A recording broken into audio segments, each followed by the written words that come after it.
One of the strangest yet tastiest fruits that I grow in my garden is this guy right here, and this is a Roselle. Now, if you're not familiar with what a Roselle is a hibiscus plant. Now let me tell you how to grow this. So most people start Roselle from seed. I start them in April. If you're more south of me, you could probably start them in like February or March. If you're more north, obviously you're gonna wanna wait until all possibilities of frost have gone. Let's talk about how they actually fruit, because this is a really interesting thing. So with most annual vegetables that you do, or even like watermelons, for example, cantaloupes, you plant and then like 90 days or 120 days, you have a piece of fruit that you can harvest. This is not like that at all. This is daylight sensitive. What they're doing is they're growing and then they're waiting for the number of daylights to shrink. Now the number of daylights shrink during the winter around, I think it's like the second to last week of December, which is what we call the winter solstice. As they move into fall,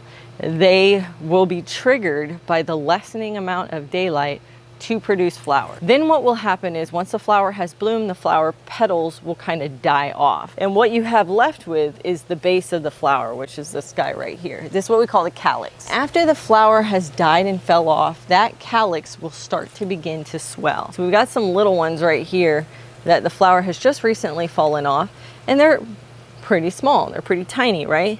They will go from this size to all the way to this size within a matter of about 2 weeks.